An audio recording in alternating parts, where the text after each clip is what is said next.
इसके बाद जब हम पॉलिसीज़ की बात करते हैं तो हमारा पहले इंटरनल पॉलिसीज़ आती है। इंटरनल पॉलिसीज़, टीम का क्या रोल होगा, टीम को किस तरह से बिहेव करना है, उनका ग्रूमिंग एंड अपीयरेंस कैसा है, इंटरनल स्टोर का हाइजीन एंड क्लीनलीनेस कैसा होना चाहिए, इंडिविजुअल स्टाफ का हाइजीन एंड क्लीनलीनेस कैसा होना चाहिए, उनका स्पीच कैसा होना चाहिए, communication internal and external with customers दोनों कैसा कम्युनिकेशन होना चाहिए, ये सारी चीज़ों का गाइडलाइन हमें बनाना होता है। क्या किस चीज़ पे किस तरह बिहेव कर सकते हैं, कौन सा बिहेवियर्स जो है वो एक्सेप्टेबल होता है, कौन से बिहेवियर्स एक्सेप्टेबल नहीं होता है। अंडरस्टैंड करो इस बात को, बहुत इंपॉर्टेंट है ये, क्योंकि ये इंडस्ट्री जो है हाईली स्किल्ड मैन पावर के ऊपर डिपेंडेंट है, और ये जो स्किल्ड मैन पावर होते हैं ये जनरली ब्लू कॉलर्स होते हैं। आप इन्हें बहुत ज़्यादा भी अपग्रेड कर देंगे तो भी ये परफॉर्म नहीं कर पाएंगे, आप इन्हें बहुत ज़्यादा भी एंटैंगल कर देंगे तो भी ये परफॉर्म नहीं कर पाएंगे।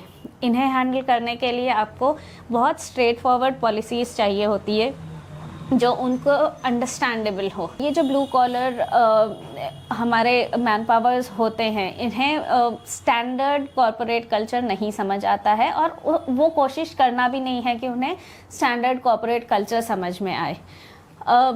इनकी आदत होती है अक्सर इंटॉक्सिकेशन की। तो इंटॉक्सिकेशन के अराउंड में आपके पॉलिसीज़ क्या होते हैं एट वर्क प्लेस। आपके जितने भी लो टीम मेंबर्स होते हैं, लो ग्रेड टीम मेंबर्स होते हैं, जो स्टार्टर्स होते हैं, बिगिनर्स होते हैं या फ्रेशर्स होते हैं, ये अपने काम को जनरली बहुत सीरियसली नहीं लेते हैं because of their age group. They are not very much career centric. तो उनके लिए, उनके परफॉर्मेंस को इवेल्युएट करने के लिए, उनके परफॉर्मेंस को अपग्रेड करने के लिए, उन्हें उनका जो परफॉर्मेंस गाइडलाइंस है वो प्रॉपर रखने के लिए आपको किस तरह की पॉलिसीज़ बनाना है वो भी बहुत इम्पॉर्टेंट होती है। इसके बाद इंटरनल पॉलिसीज़ के बाद आता है एक्सटर्नल पॉलिसीज़। एक्सटर्नल पॉलिसीज़ का मतलब होता है कि आप कस्टमर्स के साथ किस तरह से पॉलिसीज़ या सर्विसेज की पॉलिसीज़ आउटलाइन करना चाहते हैं। आपके टर्म्स एंड कंडीशंस क्या होंगे, terms of use of service, terms of use of your take platform, जैसे वेबसाइट हो गया, मोबाइल एप्लीकेशन हो गया, वो सबका privacy policy, data collection policy, terms of use of those platforms क्या होने चाहिए, वो सारी चीज़ें भी आपको स्पेसिफाइड रखनी पड़ेगी। और ये करने से बहुत सारा डैमेज कंट्रोल भी हो जाता है, बहुत सारे रिस्क कंट्रोल्स भी हो जाते हैं, but nothing will get you 100% risk free और डैमेज फ्री बिजनेस।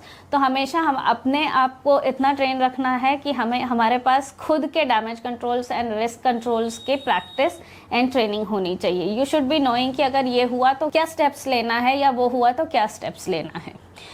ये पॉलिसीज़ आपको बहुत हद तक के हर चीज़ के लिए प्रिपेयर्ड रखेंगी, आपकी टीम को प्रिपेयर रखेंगी। हेंस SOPs के बाद हमें पॉलिसीज स्पेसिफाई करना बहुत ज़रूरी रहता है।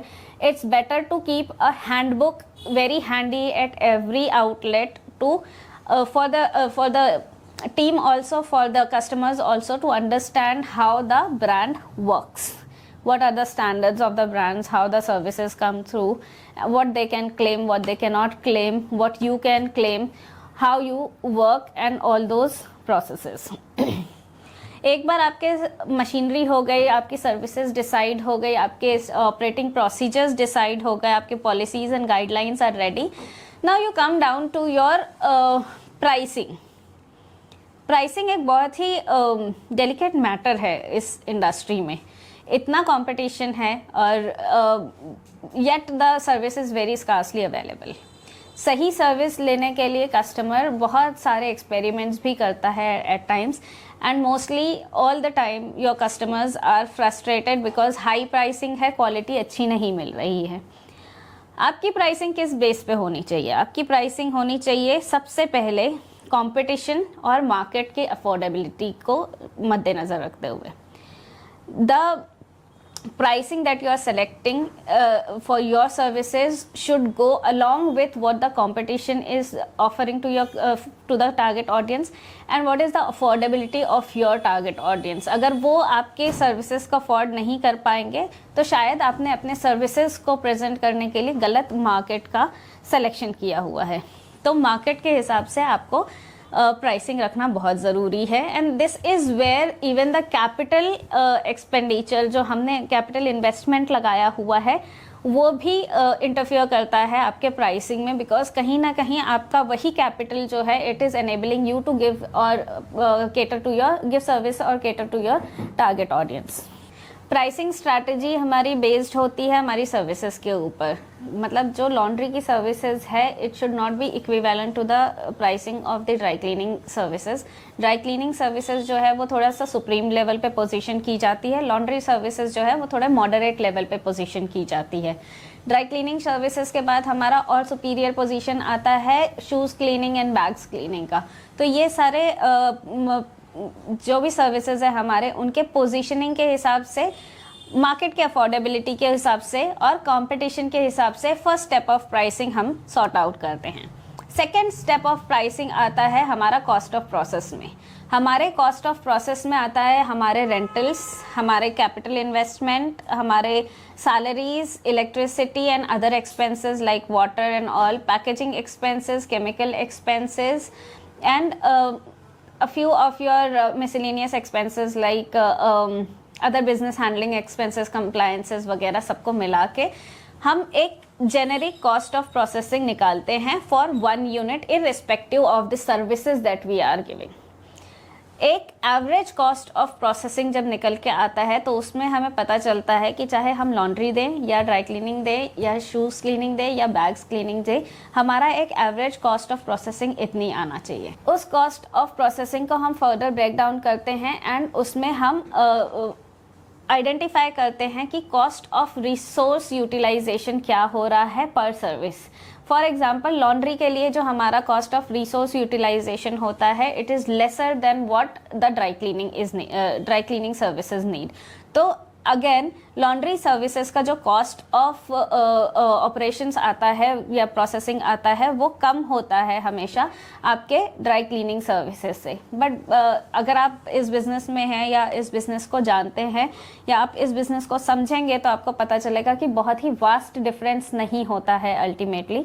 बट आपको लॉन्ड्री सर्विसेज में बहुत ज़्यादा वॉल्यूम मिलता है जिसकी वजह से रिकवरी अच्छी होती है आपकी उस सर्विसेज में, इसलिए आपका प्राइस पॉइंट जो होता है वो ड्राई क्लीनिंग सर्विसेज से कम होता है for keeping the market intact, for keeping the customers intact and having the customers afford your services.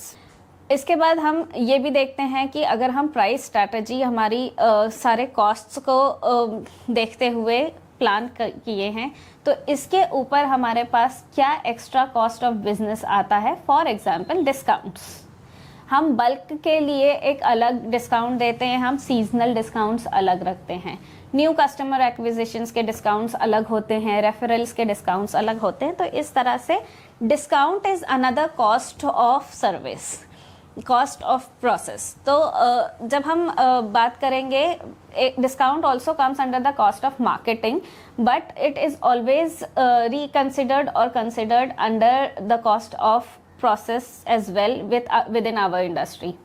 जब हम बल्क की बात करते हैं, फॉर एग्जांपल एक कस्टमर है ऑन इंडिविजुअल लेवल, मैं यहाँ पर किसी बिजनेस लेवल कस्टमर की बात नहीं कर रही हूँ बट इंडिविजुअल लेवल की कस्टमर की बात कर रही हूँ, जो आपको हफ्ते में कम से कम 40-45 गारमेंट्स या आर्टिकल्स देते हैं।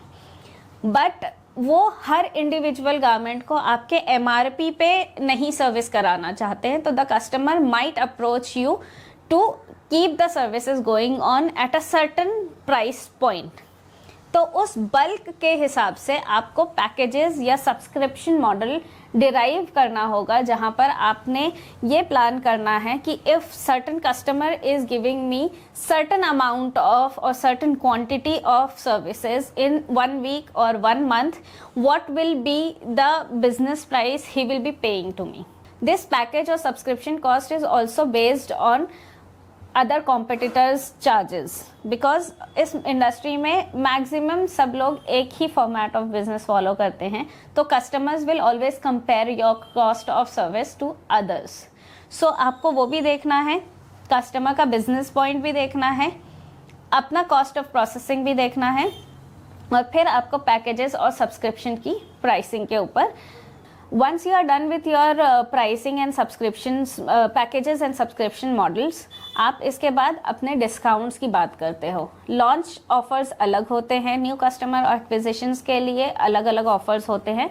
For example first order discount हो गया, रेफरल डिस्काउंट्स हो गए, तो ये न्यू कस्टमर एक्विजिशन के मार्केटिंग डिस्काउंट्स होते हैं। लॉन्च के ऑफर्स जो होते हैं वो डिफरेंट होते हैं। It is for everyone, it is on the masses. Launch में भी आप ऐसा कर सकते हो कि फर्स्ट ऑर्डर डिस्काउंट्स दे सकते हैं, या you can plan around what services you want more.